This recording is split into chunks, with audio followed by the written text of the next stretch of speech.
All right, folks, peace and welcome to the culture here on the Black Star Network. I'm your host, Farajii Muhammad. Thank you so much for tuning in and being a part of the conversation. Folks, we got a lot to talk about. First and foremost, how one Florida school has issued permission slips for students to see a Black book author. We'll talk a little bit about this. Also, a Black DEI officer at Harvard now is facing the charge of plagiarism. What is going on? We'll talk a little bit about that. Also, to get your reactions to day one of the hearing of the Georgia DA, Fani Willis. We'll have that conversation. And later on, we're talking about teaching children about social justice. Stay with us. It's all happening on today's edition of The Culture right here on the Black Star Network. Let's go.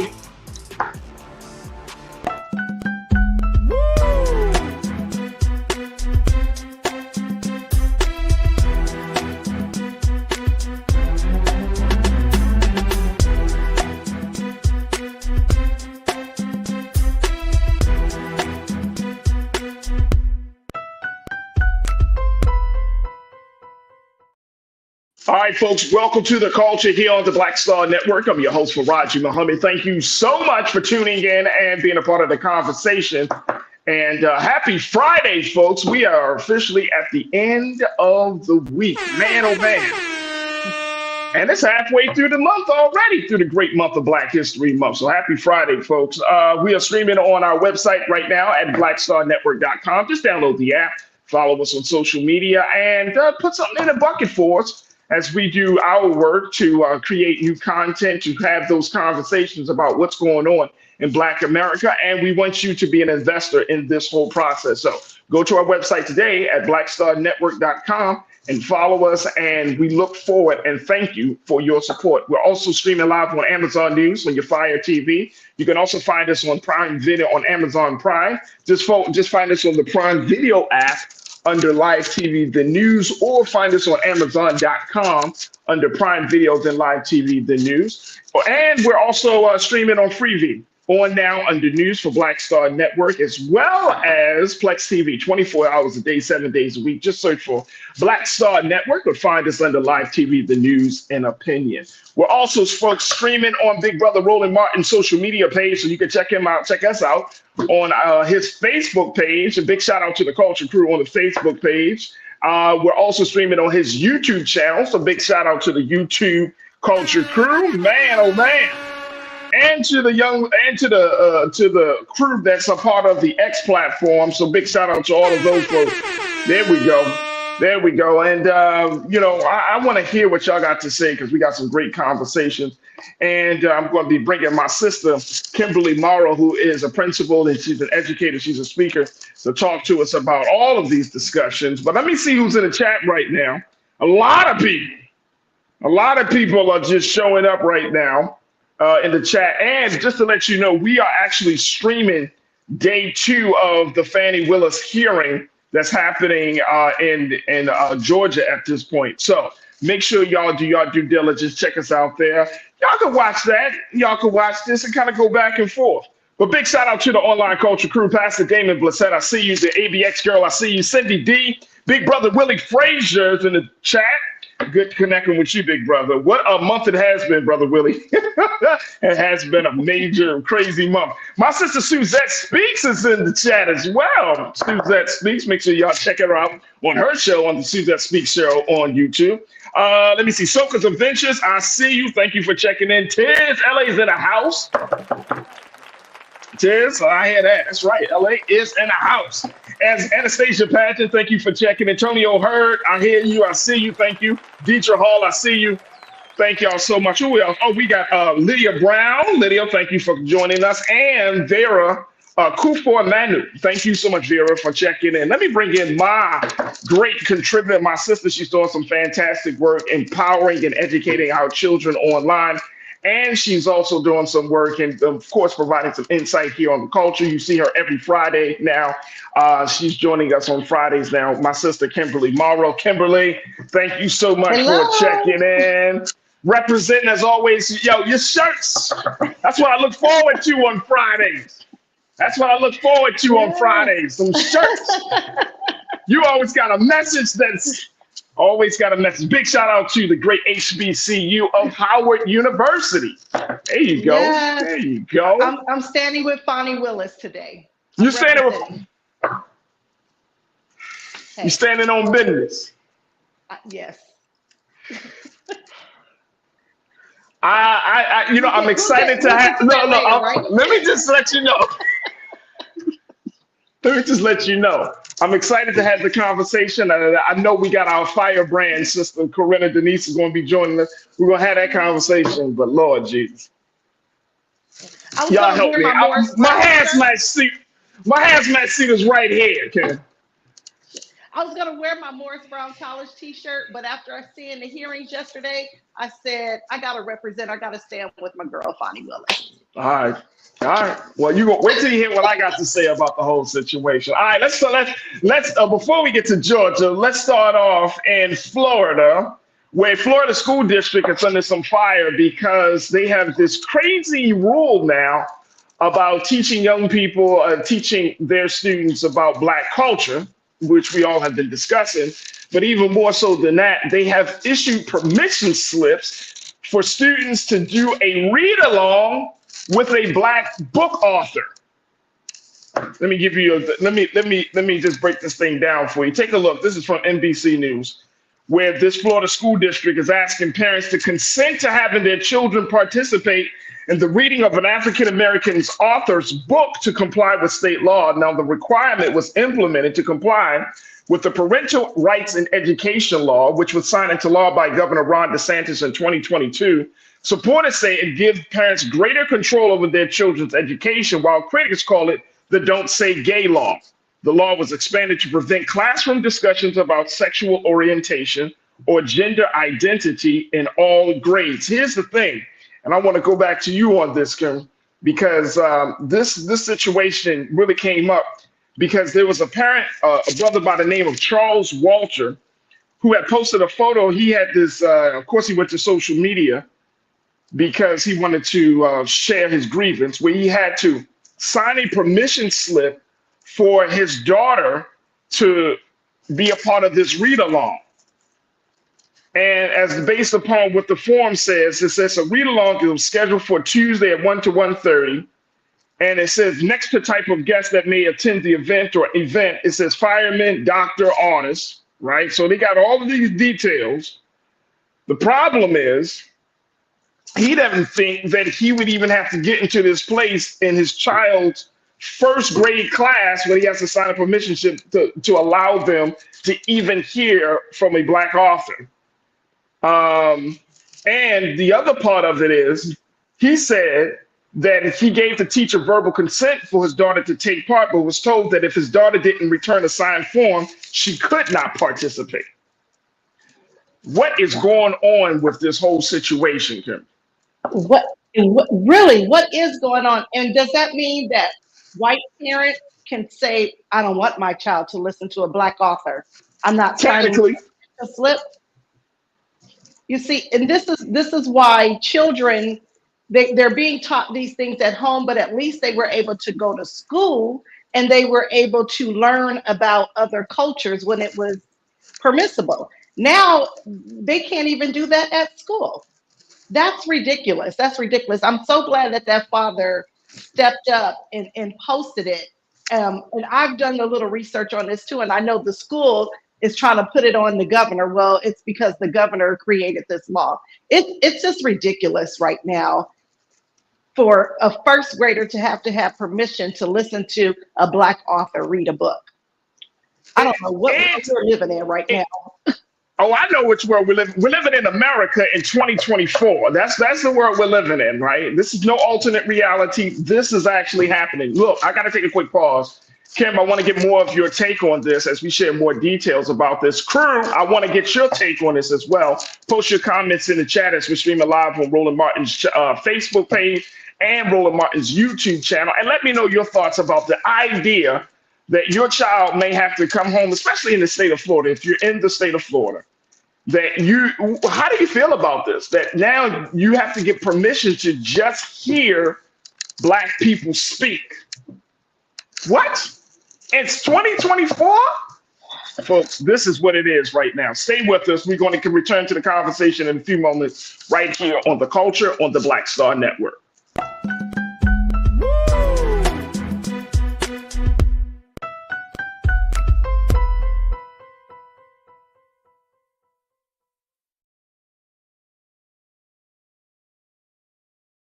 We wish to plead our own cause. Too long have others spoken for us. This is an opportunity for us to be able to speak to our issues. Y'all better understand something real quick. We ain't going nowhere. It is a continual battle that we see all across this country. Revolution will not be televised. The revolution will be streamed. All momentum we have now, we have to keep this going. He makes sure that our stories are told. Roland Martin's doing this every day. You can't be black-owned media and be scared. Check this out. Joe Biden and Kamala Harris are investing a record $7 billion into HBCUs. Billions for campus improvements, grants, and debt relief. Billions more for HBCUs. Endless possibilities for us. Black Star Network is here. Oh, no punch! I'm real revolutionary right now. Thank you for being the voice of Black America. All momentum we have now, we have to keep this going. The video looks phenomenal. See, there's a difference between Black Star Network and black-owned media and something like CNN. You can't be black-owned media and be scared. It's time to be smart. Bring your eyeballs home. You dig? When you talk about blackness and what happens in black culture, we're about covering these things that matter to us, speaking to our issues and concerns. This is a genuine people-powered movement. There's a lot of stuff that we're not getting. You get it, and you spread the word. We wish to plead our own cause. Too long have others spoken for us. We cannot tell our own story if we can't pay for it. This is about covering us. Invest in black-owned media. Your dollars matter. We don't have to keep asking them to cover our stuff. So please support us in what we do, folks. We want to hit 2,000 people, $50 this month, raise $100,000. We're behind 100,000, so we want to hit that. Y'all money makes this possible. Checks and money orders go to P.O. Box 57196, Washington, D.C. 20037-0196. The Cash App is $RM Unfiltered. PayPal is R Martin Unfiltered. Venmo is RM Unfiltered. Zelle is Roland at RolandSMartin.com.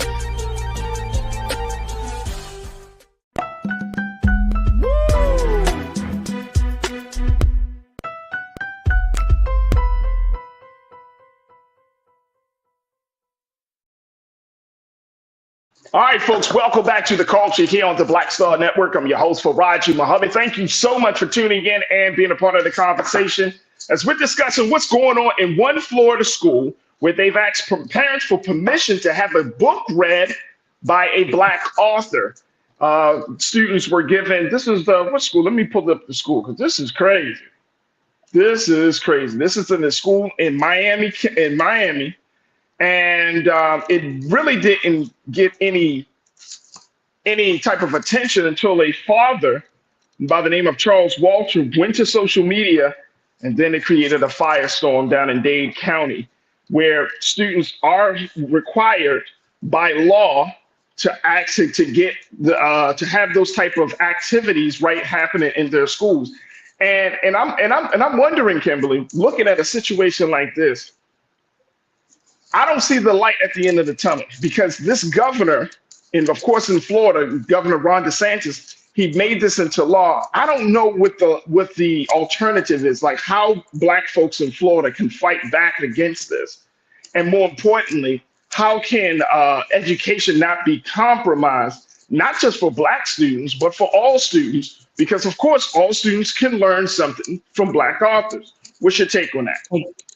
Exactly. I really like to see more of the community, more Black parents, more Black families, just more Black folks that live in that county pushing back on it. And I want to echo my sister Corinna. She has said this on here before, attending these board meetings.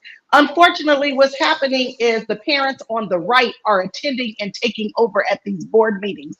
And maybe a few of the parents show up when something like this occurs, but we need to be showing up to these board meetings all the time. We need to be there in full force.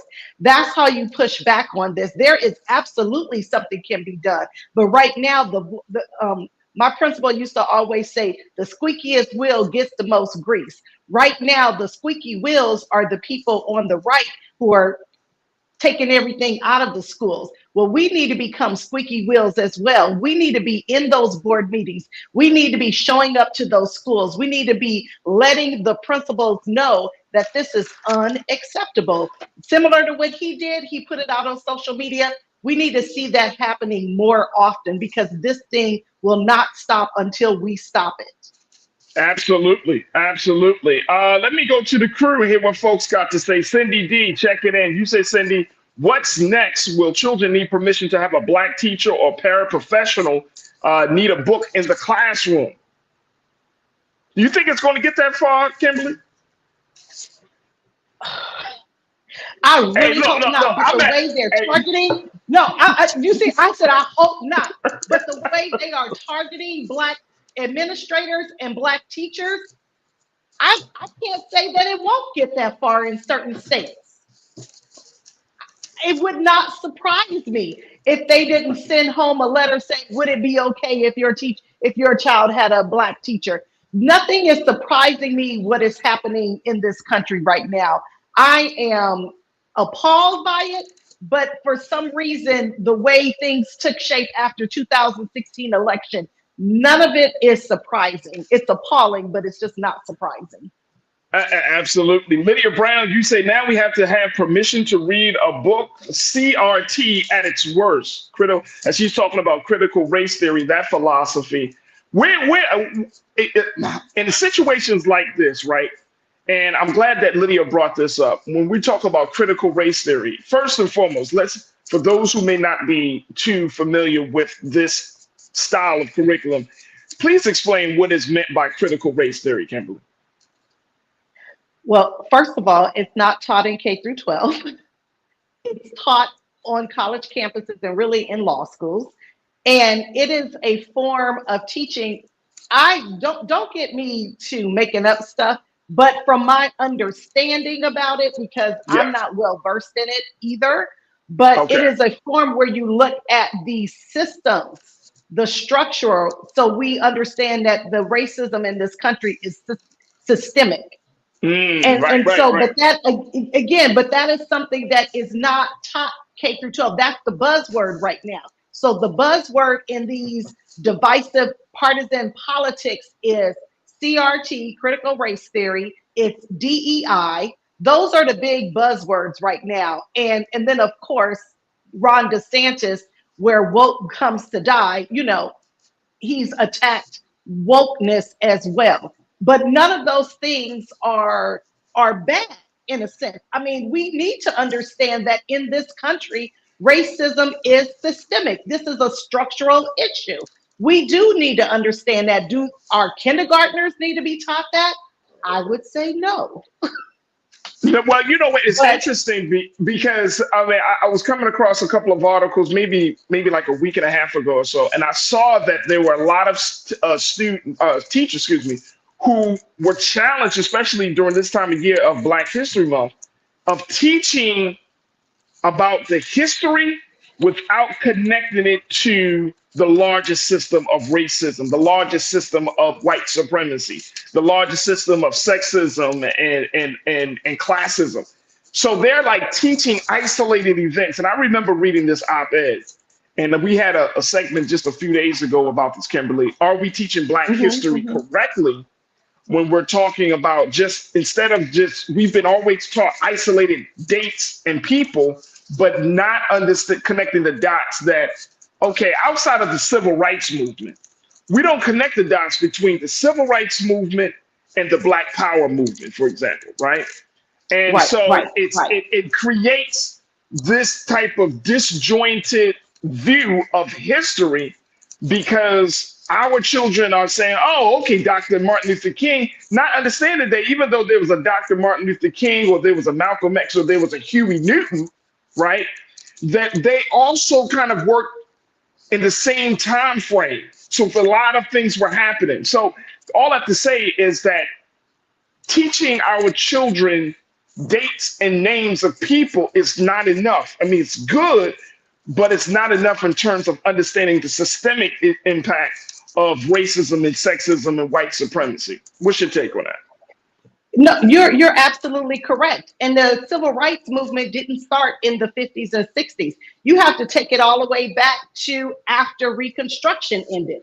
There were other movements that were taking place. They have to understand the court case Plessy versus Ferguson that instituted Jim Crow after the Civil War ended, after Reconstruction ended. So you are absolutely correct. These things need to be tied to the larger picture. You can't teach the civil rights movement in an isolated incident where you're only talking about Martin Luther King, or even, I'll say, even the Black Power movement. You've got to go back to the 1900s where you had Ida B. Wells. Lord, and I love her. Like, I almost slept. Right. No, but you're absolutely right. Movement, right? We can't forget those other movements that led to the civil rights movement. So you're absolutely correct. We can't keep teaching Black history as though these few people were involved in it. We have to teach the entire picture. Absolutely. We got to take another quick pause. When we come forward, I want us to kind of continue to keep this conversation in mind. But then there's another discussion that's happening right back at Harvard, folks. There we go. Kim, we right back there talking about the situation facing a Black DEI officer, a Black woman by the name of Sherry Charleston, how she's now facing plagiarism charges. These are the same charges that took down the Harvard president, former Harvard president, Claudine Gay. What is going on, folks? I'm going to share with you the details of that story as well. So stay with us. You're tuned into The Culture right here on the Black Star Network.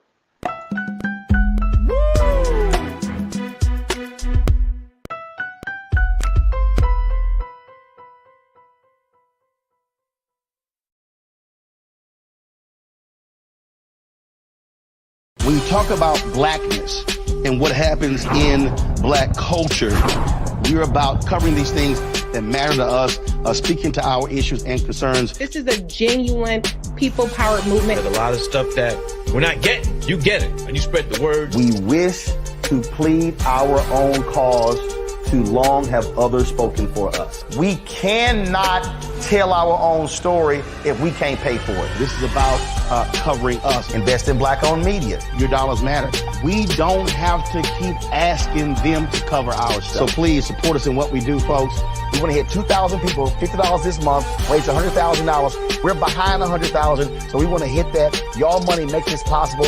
Check some money orders. Go to P.O. Box 57196, Washington, D.C. 20037-0196. The Cash App is $RM Unfiltered. PayPal is R Martin Unfiltered.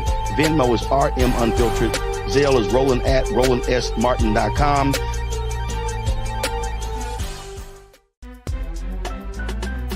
I'm Farajii Muhammad, live from LA. And this is The Culture. The Culture is a two-way conversation. You and me. We talk about the stories, politics, the good, the bad, and the downright ugly. So join our community every day at 3 p.m. Eastern and let your voice be heard. Hey, we're all in this together. So let's talk about it and see what kind of trouble we can get into. It's The Culture, weekdays at 3, only on the Black Star Network.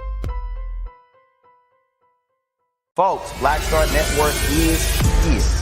Oh, no punches! I'm real revolutionary right now. Support this man, Black media. He makes sure that our stories are told. Thank you for being the voice of Black America, Roland. I love y'all. All momentum we have now, we have to keep this going. The video looks phenomenal. See, this difference between Black Star Network and Black-owned media and something like CNN. You can't be Black-owned media and be scared. It's time to be smart. Bring your eyeballs home. You dig?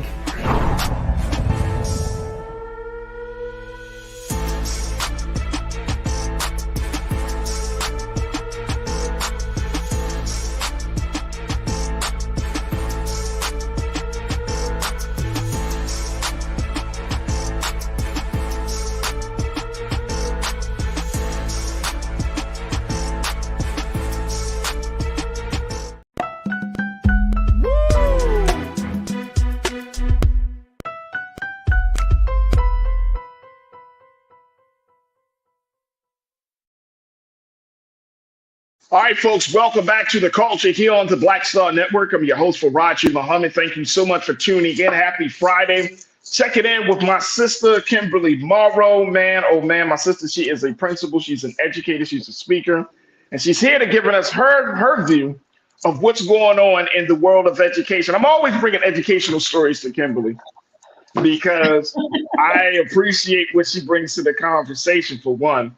But these things aren't talked about enough, Kimberly, and that's the big thing for me. That you got these incidents like the situation down in Florida with this first grader and her father having to kind of take a situation and bring some light to it, to just look at the insanity of the moment, and then that's happening on a first grade level.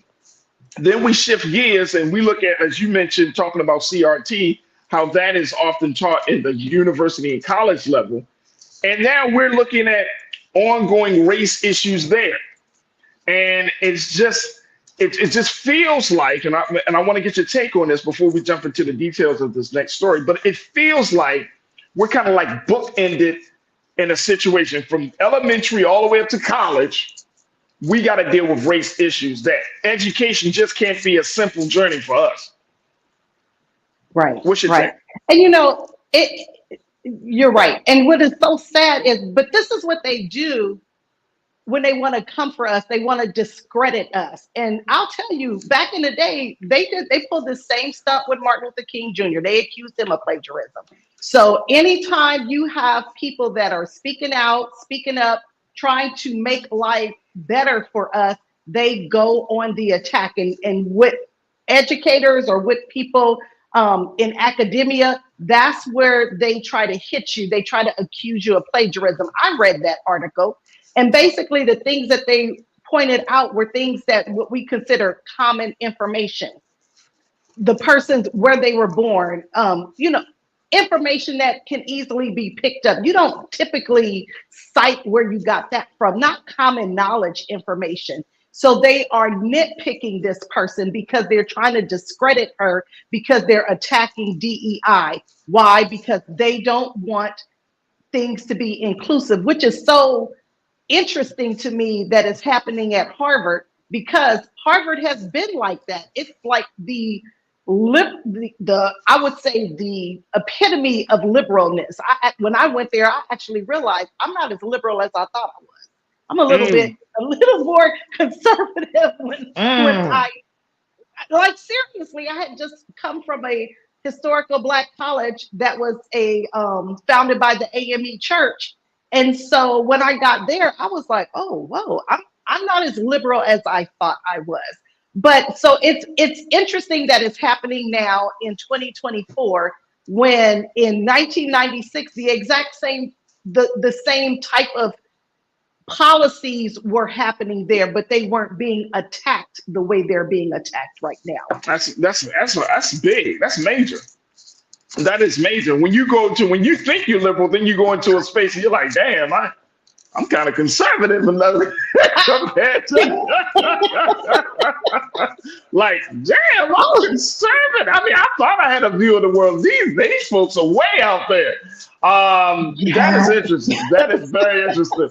Well, look, here's the details of this story. The Washington Free Beacon, which is a conservative news website, they have reported and published a complaint filed by an unnamed source, accusing Sherry Charleston of 40 instances of plagiarism in her 2009 PhD dissertation and in a 2014 peer-reviewed study published in the Journal of Negro Education. Much of the scrutinized language in this 343-page dissertation appears to be background information, basic facts, names, dates, numbers, as you mentioned, Kimberly, and in descriptions, including historical events. Now, they're saying that Ms. Charleston failed to give, quote unquote, proper attribution to several articles, and they allege that Charleston took credit for her husband's work in the 2014 study. Let me just stop y'all right here. This is coming from NBC. What? I need a drink on this. Hold on. You mean to tell me that you going to charge me with plagiarism for taking the words of my spouse. What? That's you going to charge Exactly. you charge me for plagiarism for taking the words of my spouse, the person I lay next to every night. It's utterly ridiculous, Farajii. But you hear what they said. She's been accused, so you get to throw out these baseless, factless accusations.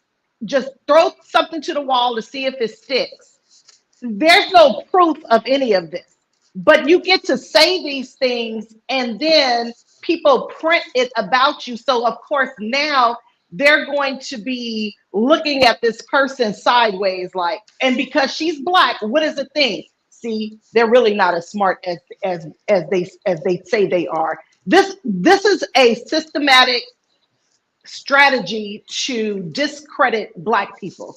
And you heard the guy talk about the Black pilot. So they are coming for Black people who are in professional positions, no matter where it's academia, it's the pilots. They're coming for us, and they're trying to make it seem like we're really not that smart. We have to cheat. We have to plagiarize. It's ridiculous. They did the same thing. Remember, if you recall, they did the same thing to the Tuskegee Airmen. If you recall that, they said that they weren't smart enough to fly planes. This is it's coming from an old playbook. This is not new. They're just recycling from an old playbook. Hey, look, and look, this is how old and this is how recycled the situation is. The Washington Free Beacon was the main website leading the charge for the ouster of Claudine Gay, our sister, who serves as president of Harvard for 6 months before she was ousted, right? So this same website, conservative website, now is taking aim at another Black woman, Sherry Charleston, and with the same charge of plagiarism. But this is supposed to, and look, and this crazy part about it though, Kimberly, is that if Harvard continues to acquiesce to the pressure of any of these folks, right, on the conservative side, even on the so-called moderate Democratic side, right, then that speaks volumes about this institution that has an endowment well over $50 billion. That just goes to show you that. And for all of us, as much as we put Harvard and Yale and Stanford and these schools at the top, they can break and bend under pressure, just like so many other institutions have done, right? Because they don't want to upset their donors. I was reading, and I'll have to try to pull up the name, but there was another gentleman who said he's going to stop. He went to Harvard as a white philanthropist. He said he went to Harvard. He said he's going to close up his checkbook. And I got to get the name of this guy. He's going to close up his checkbook because he don't like how things are being handled at Harvard, right? But here's the thing, though. Here's the thing. We have the same type of power, too. The difference is we just don't invest money. We don't put money on the table. And we're not taught to put money on the table when it comes to dictating the agenda. We're not taught to put money on the table politically. We're not taught to put money on the table socially. And we're not taught to put money on the table educationally. But that's how these things are happening, because they're not just talking about, I'm going to just vote this person out. They put money on the table. They bring a lobbyist. They use a website. They get they get somebody from their camp, and they say, you go down to Harvard, put the money on the table, and tell them never to talk about this again. That's true. We're not taught that. We're not taught that level of that strategy. We're not taught that, because we always taught just vote, wait till that time, or when it comes to institutional stuff, take it to the higher ups, hope for the best. No, these people are paying for an education that's affecting thousands of students. They're paying for it the way they want to see, the way they want to have an education to see fit for them. And that's problematic. Kimberly, I want to get your take on the other side. We got to take another pause. And crew, share with me your thoughts. Am I crazy on thinking this? Am I crazy? Folks are putting money on the table to make sure that we're written out of history, money on the table to make sure that we're not at the table. What's your take on that, especially as we're talking about within the educational setting? Stay with me. The conversation continues on the other side here on The Culture on the Black Star Network.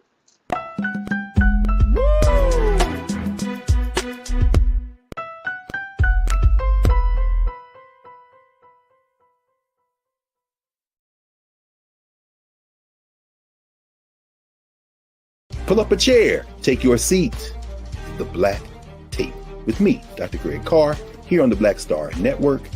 Every week, we'll take a deeper dive into the world we're living in. Join the conversation only on the Black Star Network. Check this out. Joe Biden and Kamala Harris are investing a record $7 billion into HBCUs. Billions for campus improvements, grants, and debt relief. Billions more for HBCUs. Endless possibilities for us. Black Star Network is here. Oh, no punch! I'm real revolutionary right now. Thank you for being the voice of Black America. All momentum we have now, we have to keep this going. The video looks phenomenal. See, this difference between Black Star Network and black-owned media and something like CNN. You can't be black-owned media and be scared. It's time to be smart. Bring your eyeballs home. You dig?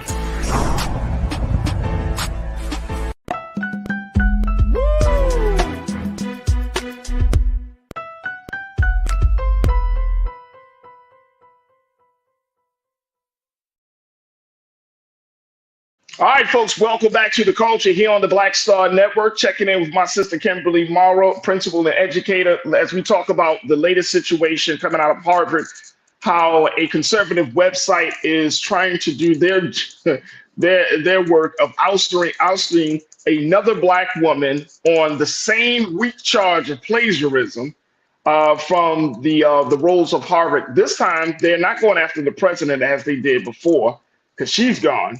But this time, they're going after the Black Diversity, Equity, and Inclusion Officer, Sherry Charleston, who has been with Harvard for years. And now, after years of service, they're finally pulling it up, saying, now that the country is talking about diversity, equity, inclusion, she needs to go. And let's just come up with some reason. Oh, plagiarism. It worked for the last Black woman. It should work for this one.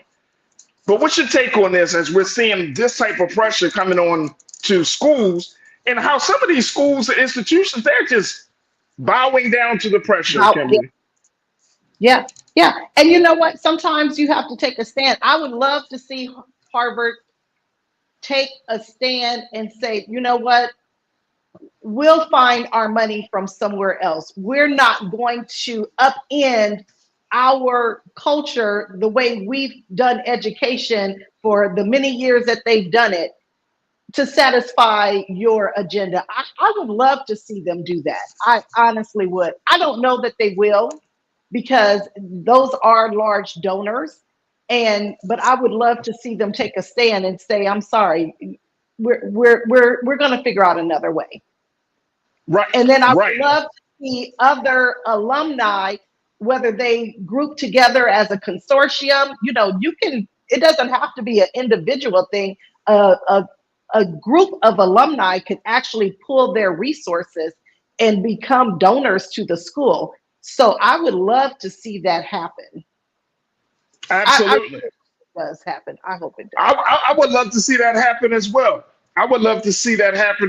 And I think that it's time for us to happen. But I do believe that we in 2024, this is the most perfect, I know it's probably grammatically incorrect to say that, but I'm going to just say the most perfect time for us to revisit the strategy on how we make these institutions, how we get them to be on our agenda, right? And I'm convinced at this point, it's about the money. It's about the money. Yes, we know how to vote. We know how to raise our voices. We know how to protest. But in modern day America, that's not enough in some cases, right? I'll tell you, my aunt used to say, you got to pay the cost. if you want to be the boss, you got to pay the cost. You got to pay the cost to be the boss. We want things to go our way. We have to put our money where our mouth is. The strategy before was protest, vote, and file lawsuits. The NAACP, they had that strategy. They filed lawsuits against these different colleges to get them to integrate. So now what we're seeing is they're going and they're filing their own lawsuits to upend a lot of these policies that were put into effect because of the lawsuits that were filed. So your take is spot on, Farajii. Now we just have to deal with the money. We got to pay the cost. We are going to have to pull our resources and start funding these institutions so that way they can't say they're relying on their donors. We're your donors too. That's absolutely. All right, let me get some thoughts from the crew here because folks are posting some great ideas. Brother Willie Frazier, Big Brother Willie, you said this and I love this. And I want to add to it, Big Brother Willie. You say individuals cannot beat institutions, but organizations can bring them to their knees. And what is an organization, Big Brother Willie? An organization is a group of organized individuals. Yes. That's all it is. Yes. An organization is a group of organized individuals, people who are coming together for a common goal, for this common purpose. They're coming together and saying, to address whatever the issue or the need is. So you're absolutely right. So if you're talking about, back to your point, Sister Kimberly, like when you're saying that individual, that's not enough. You can go to Harvard or stand at the gates of Harvard and with your sign and walk around, and some people are like, yeah, you're fighting the system. But your voice would be heard louder. And it would go much further if you had a group of people that organized with you, not just protesting in front of the gates of Harvard, but being, like you said, we already know we do the lawsuit strategy. But what about hitting them in their pockets? What about walkouts? What about organized efforts after school that's going to cause them to rethink how they handle us? That's what I like. I appreciate you, Brother Willie, for saying that. Brother Brian Christian, my man, you said, I agree. We need to put money on the table, but I think we all know that money doesn't really mean more than our character, which they stay attacking. So we should go hit their pockets and their character. You're absolutely right. And here's the thing, Kimberly. Here's the thing. This is something I know we often do. We want to appeal to the moral sensibilities of a joker. I hate to say it like that, but we do. We want to appeal to the moral sensibility. It ain't fair. It ain't right, man. This is America, man. I'm gonna hold this thing before we talk about my sister Fani Willis. I feel like we need to stop playing defense. We need to go on the offense. We are constantly playing defense, and this was one of the issues I had with one of the schools that I worked for. I was like, why are we always being reactionary? We need to be proactive. Right now, we are constantly reacting to every single thing that is being done. We are not playing offense, and that's what we need to do. We need to be proactive. Why are we not digging dirt and finding out there are people in positions of power who have plagiarized? Why are we just sitting back waiting for us to be attacked? I don't understand that. We have plenty of people in our orbit who are trained journalists, who are detectives, who can get this information. So why are we always playing defense? That's my question. Oh, you talking about some warfare, Kimberly. You can't work. Oh, boy, you ready to bring that smoke today. You already talking. You said, why we don't have our people digging up the dirt? Oh, that's funny because we know how to dig some dirt. We know how to dig some dirt. We know how to dig some dirt, right? But I think it's because this shows you the good-hearted nature of our people, right? Like we can have a lot of unjust things done to us, but very few of us is willing to kind of go down in the dirt to do the same back in return to something. Now, if it's our own people, unfortunately, we're quicker to do that against our own people. But when it's other folks outside of the community, Because I think psychologically, I'm gonna just say it like this: psychologically, we're still afraid from our experience in slavery and how that trait, that fear was just passed down from generation to generation. So the idea of going up against certain powers, the idea of speaking truth to power. I mean, if you think about it, some of us are really, really afraid that we don't even want to say a word about those in power. And it's not just about white people. I'm talking about those in power, whether it's black, white, those in power who you know are unjust, who you know are unfair, but we're afraid in some way, right? And I think we're breaking out of that. I truly believe that in 2024, we're breaking out of that. But I think fear has always been rooted. That's always been ingrained in us since we were babies. Yeah, but I don't know if that's what the fear is. I think it's more of we want to be seen as the good guys. We don't want to be seen as stereotypical. We're the bad guy. You know, oh, you see, they're evil or they're bad. So I think we constantly try to place ourselves on that particular, I don't want to say pedestal, but we try to stay above the fray because we don't want to be perceived as being the bad guy or being the villain. Even though, in my humble opinion, and you all could agree or disagree, I don't think that's being the bad guy. I just think that's standing up for yourself, and that's showing that we are not the ones to be played with. That's the way I look at it. Don't play with me. I used to always say, look, if you don't want it, don't bring it to me. I will leave you alone. You leave me alone. But if you start with me, we'll do this. They have been, and I said that to my bosses. Like, don't come for me. Don't do that. Don't come for me unless I send for you. I got you. There you go. There you go. So I feel like they're constantly coming for us right now. So we need to be proactive, not react. No, I agree. But I think part of that is, and when we're looking at the situation, right?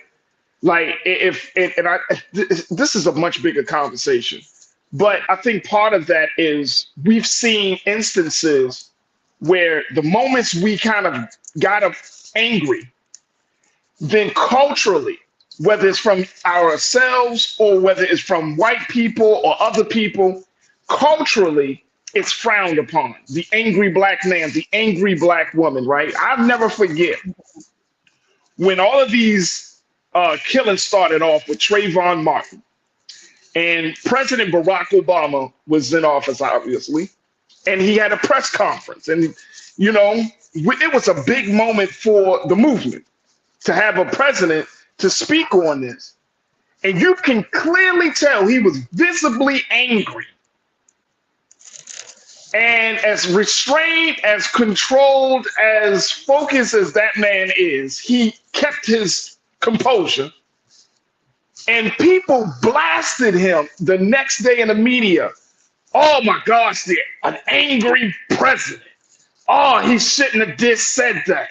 And he said that when the Skip Gates situation, the police act stupidly and all of this, like there is such consequences for us to have natural emotions of anger against injustice. So after a while, I think that once that's been conditioned into our thinking time and time again, we don't even want to go through that. Now, we know we're angry, but because of the cultural and social pressure, we keep that anger inside. And guess where that anger comes out at? On each other.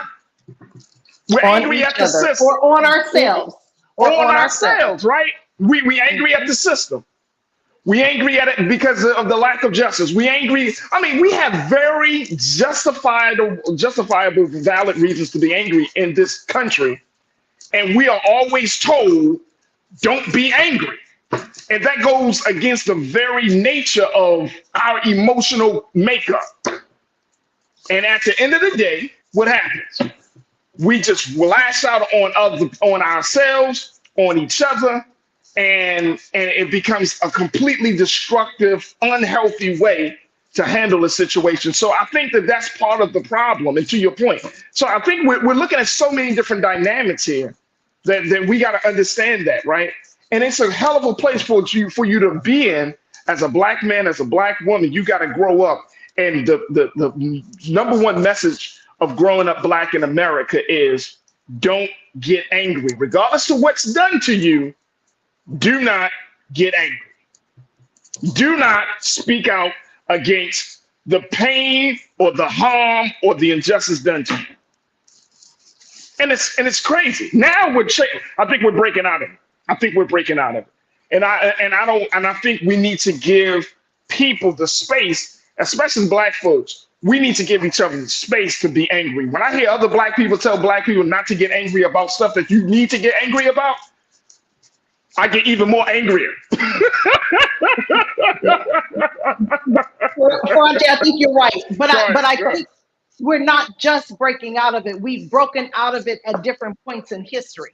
During the 1960s with the Black Power movement, we broke out of it. So we've had different times where we've broken out of it. So I just wanted to give credit to those brothers and sisters because they broke out of it then.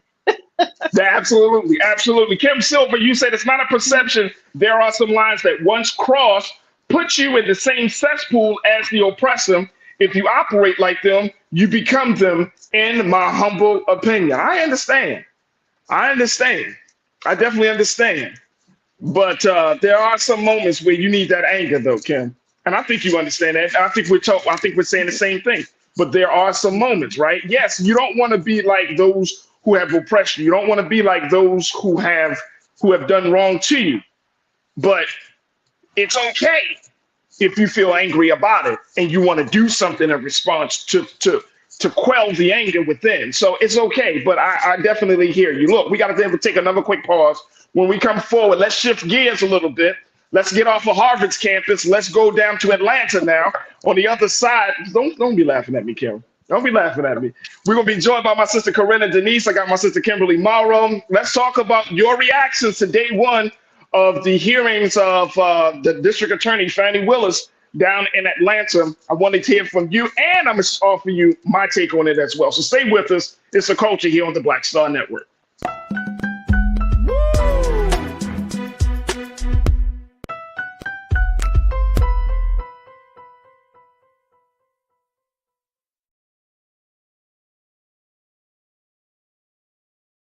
Check this out.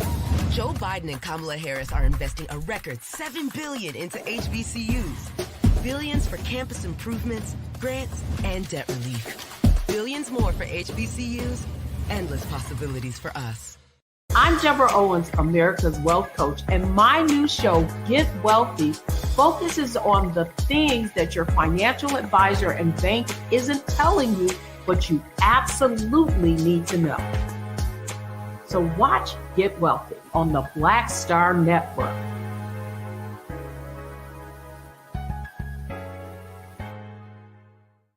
Black Star Network is here. Oh, no punch! I'm real revolutionary right now. Thank you for being the voice of Black America. All momentum we have now, we have to keep this going. The video looks phenomenal. See, there's a difference between Black Star Network and black-owned media and something like CNN. You can't be black-owned media and be scared. It's time to be smart. Bring your eyeballs home. You dig?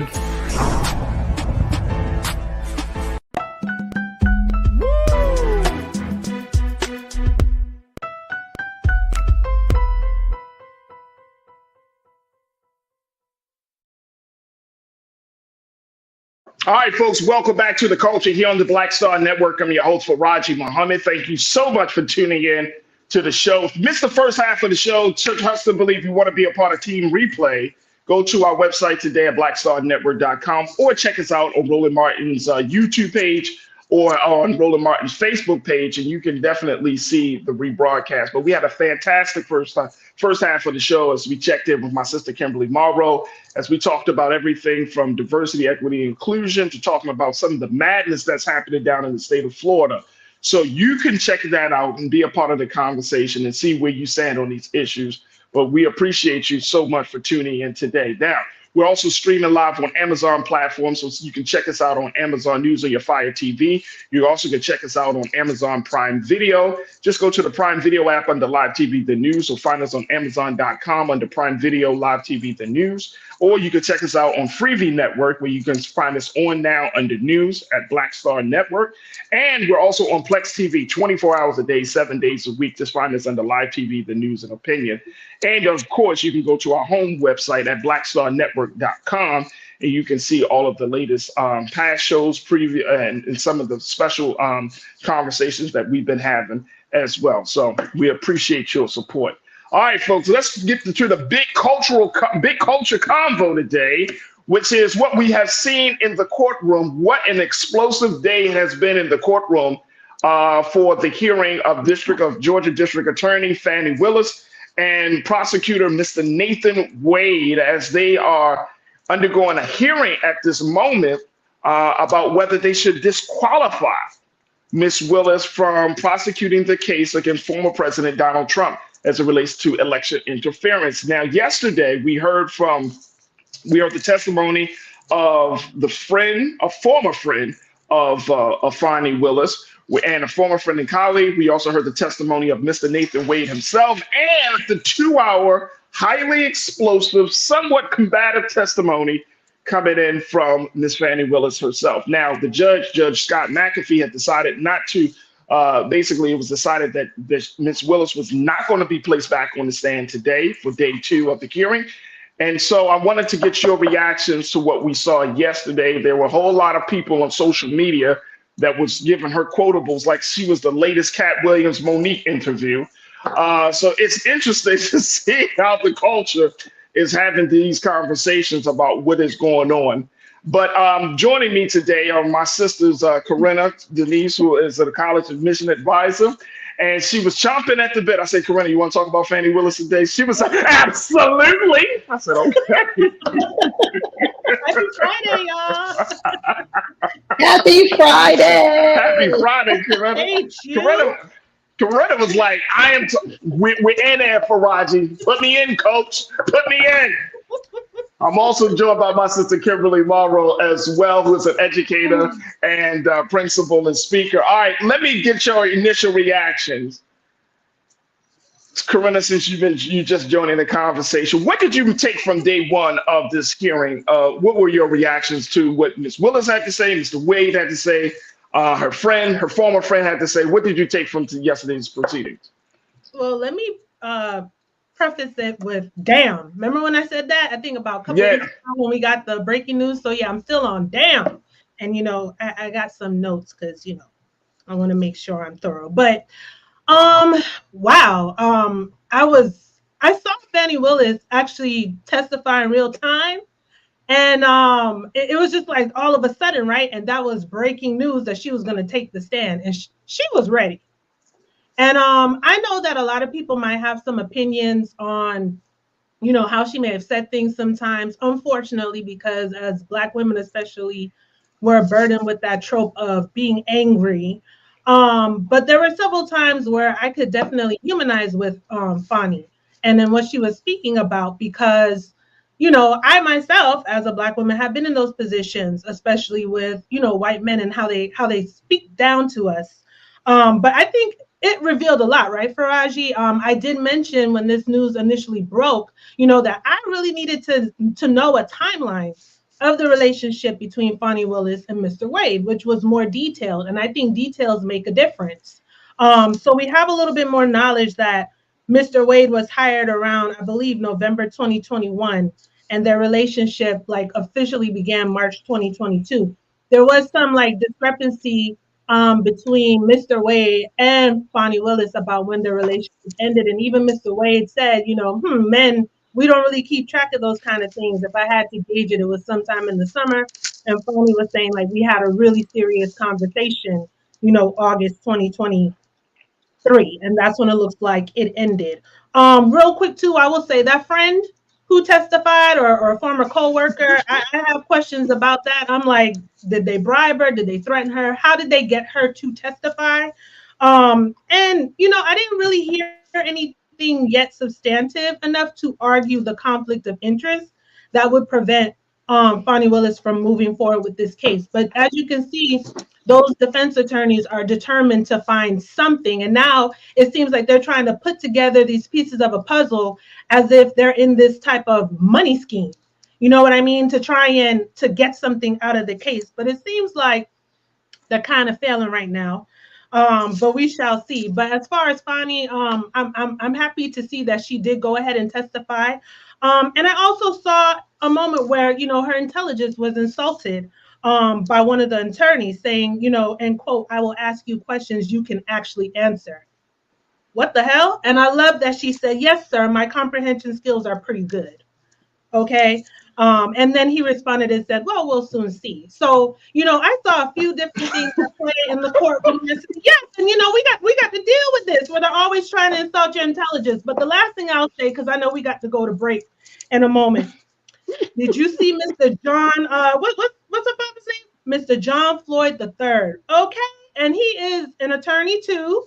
He mostly practiced criminal defense, he said, and I could see where Miss Willis gets her sharpness from. She gets it from her daddy, because he wasn't playing no games up there today either.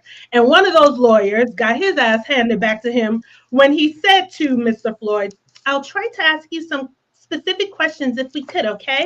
And daddy immediately responded, "And I'll give specific answers if I can."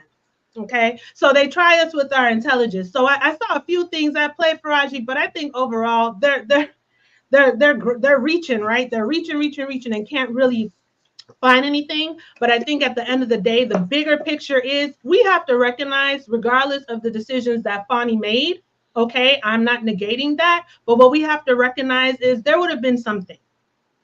They would have come up with something. And I believe from day one that she got this case, they were searching for stuff to kind of pin stuff on her to demean her character, but it still has nothing to do with what's happening with Donald Trump. And I think we need to stay focused on the big picture and really pay attention to what's happening in that courtroom. And that judge, you know, he's only been on the bench 6 months. He seems to be a mild-mannered. I was reading today in another article, forgive me, I don't remember to cite it right now, but that at one point in time, he briefly worked under Fani Willis. Yeah. So that's also a very interesting dynamic. But yeah, I thought Fani did the damn thing yesterday. And I know some people were like, "Oh, she didn't have to say all those things like, oh, you know, don't get cute with me." But we saw some black woman magic happening yesterday, in my view. But you know. All right. So yeah. Okay. Okay. I'm gonna take a quick pause when we come forward. Yeah, no. I got the hazmat seat ready. I hope so. When we come forward, we're gonna hear from Kimberly. I want to hear from you, and y'all will hear a little bit of what I have to say, what I've seen yesterday, and my concern moving forward. Stay with us. The conversation will continue on the other side, right here on The Culture on the Black Star Network.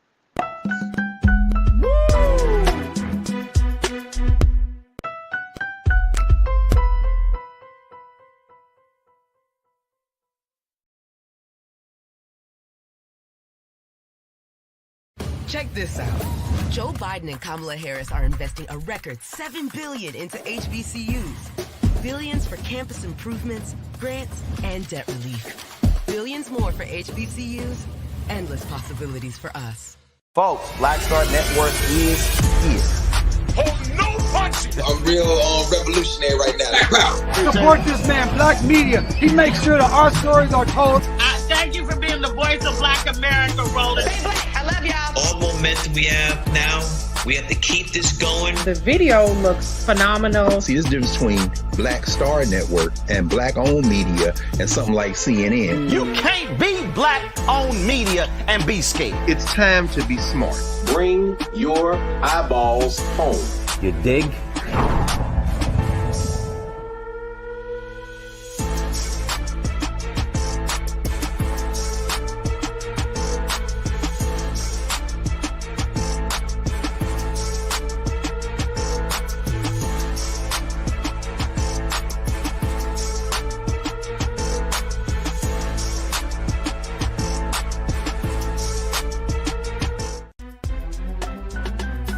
I'm Farajii Muhammad, live from LA.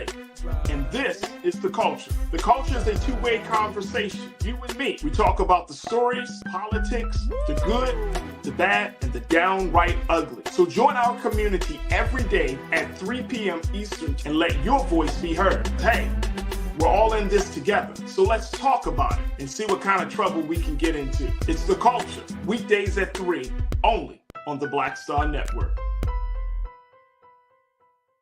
When you talk about blackness and what happens in black culture, we're about covering these things that matter to us, speaking to our issues and concerns. This is a genuine people-powered movement. There's a lot of stuff that we're not getting. You get it, and you spread the word. We wish to plead our own cause. Too long have others spoken for us. We cannot tell our own story if we can't pay for it. This is about covering us. Invest in black-owned media. Your dollars matter. We don't have to keep asking them to cover our stuff. So please support us in what we do, folks. We want to hit 2,000 people, $50 this month, raise $100,000. We're behind 100,000, so we want to hit that. Y'all money makes this possible. Check some money orders. Go to P.O. Box 57196, Washington, D.C. 20037-0196. The Cash App is $RM Unfiltered. PayPal is R Martin Unfiltered. Venmo is RM Unfiltered. Zelle is Roland at RolandSMartin.com.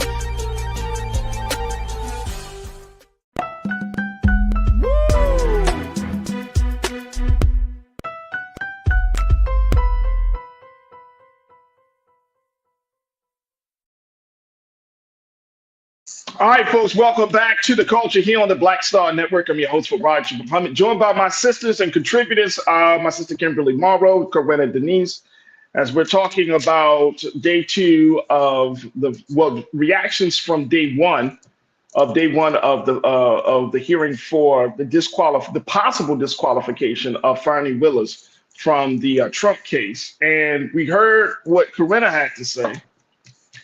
Kimberly, what's your reaction? What did you see yesterday?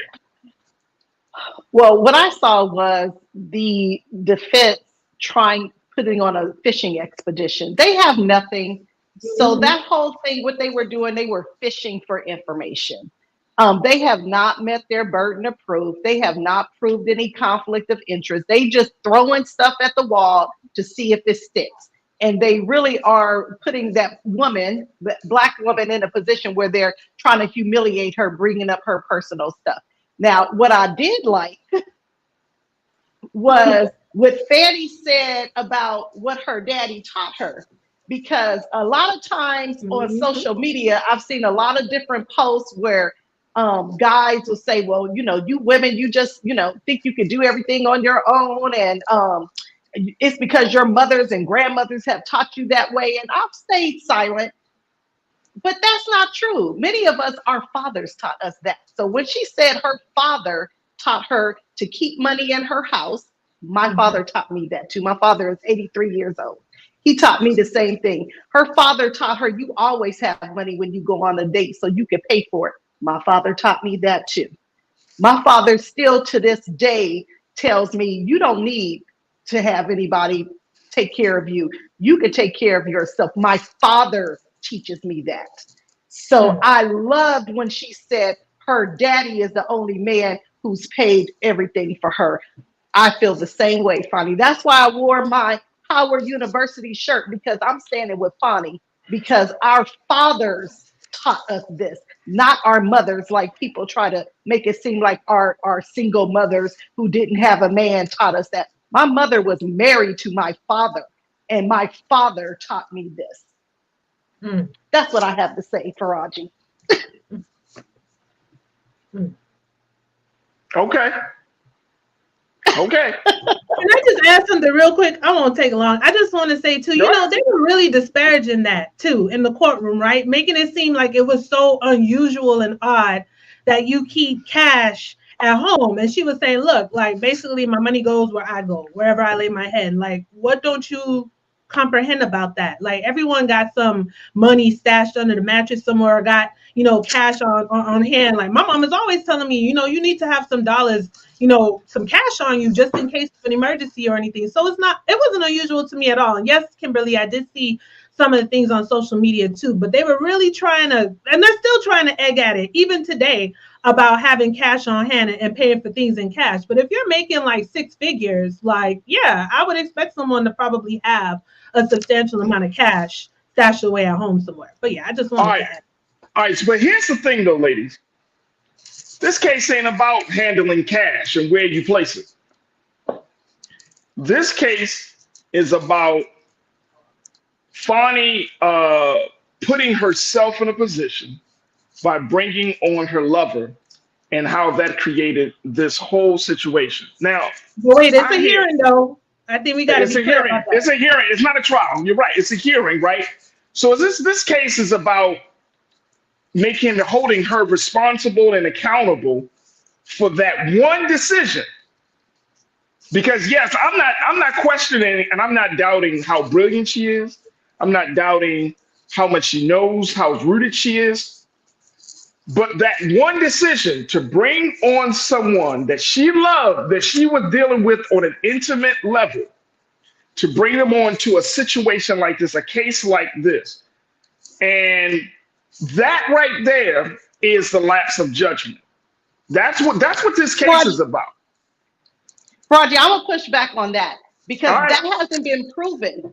That hasn't been proven that she brought on her lover. That witness that said that, wait.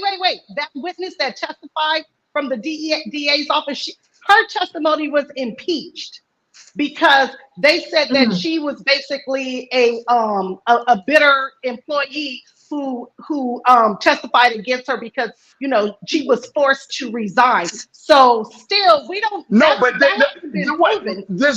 it has not proven that she had a relationship with this man? No, it hasn't been proven that she brought on her lover. That's what you just said.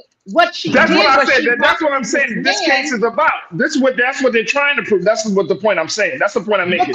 The point. Yeah, but the case is supposed to be about a conflict of interest, which the that's defense what I'm has saying. not proven that it's been a conflict of interest. They haven't provided any evidence.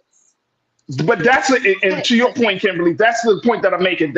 That's what this case is about. This case is not about the other stuff. It's about the conflict of interest policy, right?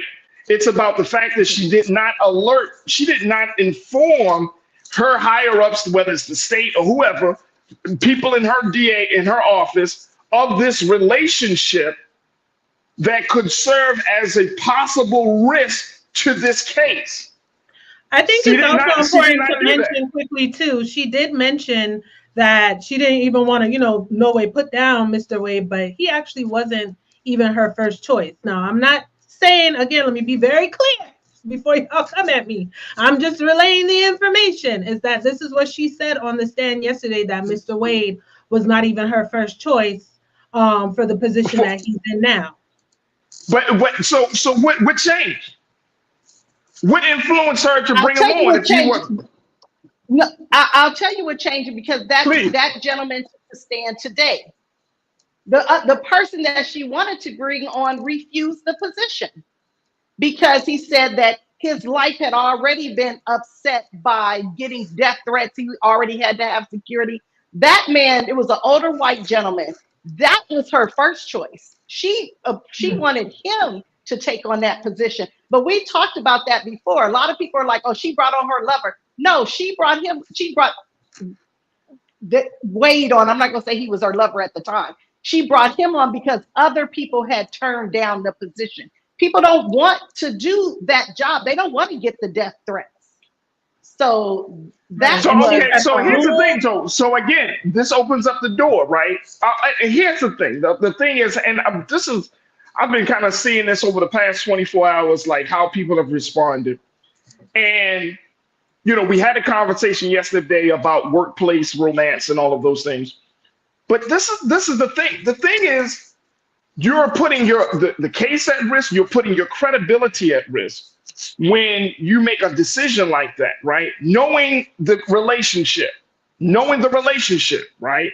Now, we're still trying to figure out, when did the relationship start? We may never get that answer, to be honest, right? You had the ex-best friend, ex-friend who said that one time, her father is saying another time, Mr. Wade, Miss Willis is saying another time. So we may never really truly know how that what the whole timeline is. We can speculate, and we got little pieces of evidence here and there, but these are conversations. But when you heard her and Mr. Wade describe how they see each other now, she just kept saying, he is such a great friend. He is such a great friend. And he, he's so supportive. And Mr. Wade said it on himself. He said this on the stand. He said, we were together, but we didn't have, sexual or intimacy for a long time. And we kind of like, and that was a stretch too for them to even bring that up in the courtroom. But he also said, because we have been undergoing these attacks, we have been getting closer more now than we've ever been. Okay. So that being said, what is the conflict of interest? So the conflict. But here's the conflict of interest is, and this is the state money situation. And people say, well, why are we talking about her personal business? We wouldn't be even in this whole conversation if she said, okay, hey, Nathan, you know what? We got feelings for one another. You are right, Farajii, but at the end of the day, too, that defense, they also did a lot of lies. She had to correct them yesterday. Wait. When the attorney accused Fani of actually having intercourse with Mr. Ray on the first day that they met. It doesn't matter what. Look, first thing, and see, this is the thing. If you're going to tell it, you have to tell it correctly. No. But here's the thing. Listen to this. Just y'all check this out. This is embarrassing. This is embarrassing. This is so embarrassing. Like they used to use a term back in the 90s called, this is embarrassing because I don't want to see my sister up there trying to defend when she had sex with a man and what was the nature of the conversation. This is embarrassing. But we also have to recognize that this is a pattern. You know what? Wait, let me say that more succinctly. This is a pattern of attacks on Black people in this. Of an attack. And guess what? If we knew, check this out, Corinna, Kimberly, you know it's a pattern. I know it's a pattern. She knows it's a pattern. He knows it's a pattern. My only thinking is, bruh, this could have been completely avoided. This really could have, and I don't want the theatrics of what she learned from her dad and all of those things. That's all well and good, but I think that gets into the way. The theatrics are happening because of the questions they're posing when they're going around and around. Why are we even? Listen. Let me put it in this context, and I know we got to take a quick pause. They went this far. They're actually having a whole hearing to disqualify this woman from this case based off of an allegation that has no substance. So if that goes to show you how far they're willing to go to attack you, then that must mean that for us, then we have no chances. They simply went on an allegation. They didn't ask that man, Michael Roman, for no real substantial evidence. They just went on an allegation, went down that rabbit hole, and we're in this position today, right? Farajii, I think you're right about that. But at the end of the day, we have to realize too, okay, yes, Fani made a dumb decision, right? But whether or not it was this decision, we still would have been here somehow discussing something else in some other context. Yes, we would have, and we cannot negate that. And I'm telling you, that is the truth. Because when they're coming to look, when they're coming to ask you, when they're coming for you, I think Corinna's speaking from experience. I'm speaking from experience. Right. They are going to find something when they're coming for you. And it's almost as though you have to be perfect. And the little thing that they find could be something that's so innocuous. You know, but this ain't, I don't know if this is little. Is this little? It's not little, but what I'm not saying this is little. But if it wasn't this, it was going to be something. This is like the biggest thing. Yes.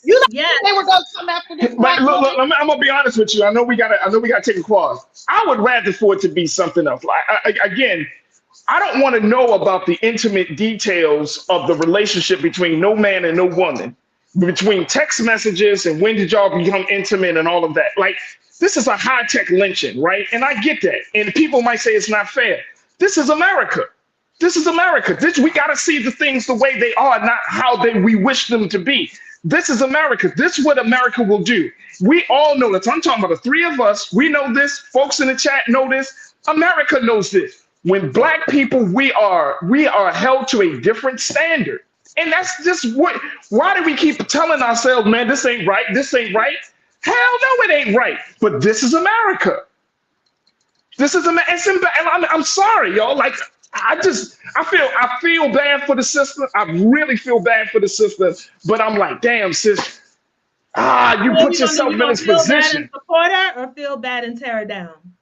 No, I'm not gonna. Is it tearing down or just a simply acknowledging? No, this ain't tearing it down. I'm not saying. I'm just raising the point. Are we gonna feel bad and lift her up, support her right now? Because I think we need to support her right now. No, we don't. We you know how we lift her up? We have conversations about making sure that you cross your T's and you dot your I's. Because the problem my concern, and very quickly, the concern that I really do have about this is that the messaging will be, it's okay to do this. It's one thing, nobody cares about who you sleep with, but you got to understand that you got to work within an ethical framework, that you are being held to a different standard. And that, guess what? Every little thing that you do, especially when you're going against certain powers in this country, will be scrutinized. I think that's where the conversation, I don't care about, again, this is part of this a little bit theatrical to me. But at the end of the day, what do we say? What do you tell your daughters who look into, what do you tell them after seeing as a teenage Black girl? She's looking at this situation. She's like, damn, all that was a man? What do you tell her? What do you tell her? So when we come back from break, Farajii, I'm gonna tell you what we tell her. All right, take a quick pause. When we come back, here we'll have a conversation. I'm also gonna bring in another sister. We're gonna have to talk about it. Stay with us. It's the culture here on the Black Star Network.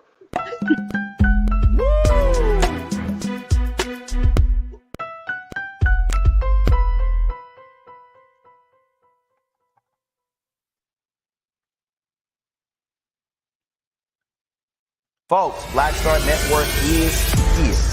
Hold no punches. I'm real revolutionary right now. Support this man, Black Media. He makes sure that our stories are told.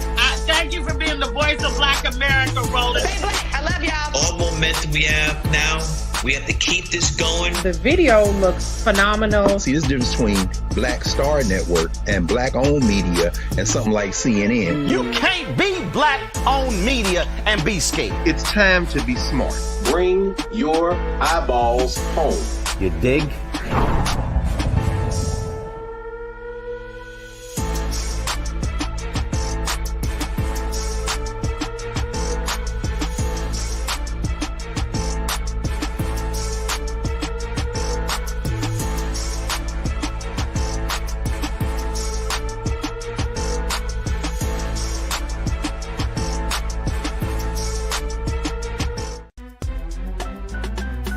I'm Farajii Muhammad, live from LA. And this is The Culture. The Culture is a two-way conversation. You and me. We talk about the stories, politics, the good, the bad, and the downright ugly. So join our community every day at 3 p.m. Eastern and let your voice be heard. Hey, we're all in this together. So let's talk about it and see what kind of trouble we can get into. It's The Culture, weekdays at 3, only on the Black Star Network. When you talk about blackness and what happens in Black culture, we're about covering these things that matter to us, speaking to our issues and concerns. This is a genuine people-powered movement. There's a lot of stuff that we're not getting. You get it, and you spread the word. We wish to plead our own cause. Too long have others spoken for us. We cannot tell our own story if we can't pay for it. This is about covering us. Invest in Black-owned media. Your dollars matter. We don't have to keep asking them to cover our stuff. So please support us in what we do, folks. We want to hit 2,000 people, $50 this month, raise $100,000. We're behind $100,000, so we want to hit that. Y'all money makes this possible. Check some money orders. Go to P.O. Box 57196, Washington, D.C. 20037-0196. The Cash App is $RM Unfiltered. PayPal is R Martin Unfiltered. Venmo is RM Unfiltered. Zelle is Roland at RolandSMartin.com.